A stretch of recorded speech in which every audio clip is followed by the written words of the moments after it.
Welcome back to From the South. As Bolivians head to the polls in the country's general elections, we welcome activist Alejandra Casas-Lozada to offer her analysis of the process. Alejandra, thank you so much for joining us today. Thank you for having me. Alejandra, what are your thoughts on the process in the lead up to these elections, which come after the coup against President Evo Morales last year, as well as several delays to the vote by the de facto regime? Bolivians today are going to the polls amid a political crisis. There's a lot of tension. Bolivians have also gone to buy foods for the next few weeks. They're not sure what could happen from this. If we just do a quick summary of what's happened. Yes, the coup happened last year. The coup leaders or the interim government therefore changed the president of the electoral court, so it's appointed by the coup, and he's now organizing these elections. The elections were postponed 3 times, if not 4 times, all with the pretext of the coronavirus. And more recently, yesterday, we saw the incident with the Argentine deputy and the diplomats in Bolivia. And you can see La Paz and lots of the main cities in Bolivia are militarized. And the Minister of Government is basically threatening the international observers and anyone who dares to speak out against the elections. So it's a tense situation right now. We don't know what to expect, but everybody is trying to stay as calm as possible. But it's not. There's like a quiet tension, and we're ready to see what happens and to act on it.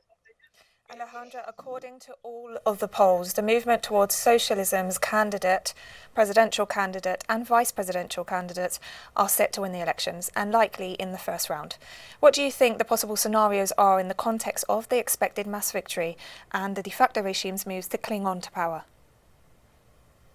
So between Bolivians, we're uneasy about the elections because a good significant part of the country believes that the government isn't going to give up power. After committing massacres and completely avoiding or not paying attention to the constitution, it's unlikely that they will hand power back to the Mass Party. Or there could be attempts to do an actual fraud, electoral fraud, in favor of either one of the candidates, of the right-wing candidates that are being supported by the USA. Therefore, as we saw in the news, the Mass has developed a system where they can keep track of the actas, which are the final tallies of each table, so they can track the elections, the results, as well alongside the electoral court. Those are what people are thinking at the moment, but there's still hope that the international observers can make some pressure on the government to act democratically and respect the results. And everybody the whole world has their eyes on Bolivia right now. So we are hoping that democracy can return back to Bolivia. Alejandra, as you said, all eyes are on Bolivia today. What do you think is the importance of the elections, not only for Bolivia itself, but for the region as a whole? Okay, so Bolivia at the moment, it's a struggle for democracy. As we know now, the coup has been financed by the USA. There was diplomats or ambassadors representing the European Union, the government of Brazil. So the international right wing have organized to make the coup happen in Bolivia, and now it's a fight for democracy, not just in Bolivia, for the democracy of Bolivia, but also its significance in the region. of the geographical disputes of between the right and left in the Americas.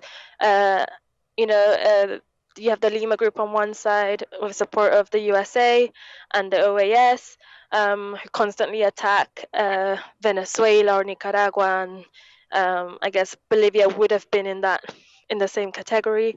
And now this is a democratic fight or battle to go back to the mass parties, well, to bring back democracy in Bolivia, where the majority decide who's their government, and in this case, the Bolivian people last year voted for Evo Morales and voted for the mass party, and they had their votes.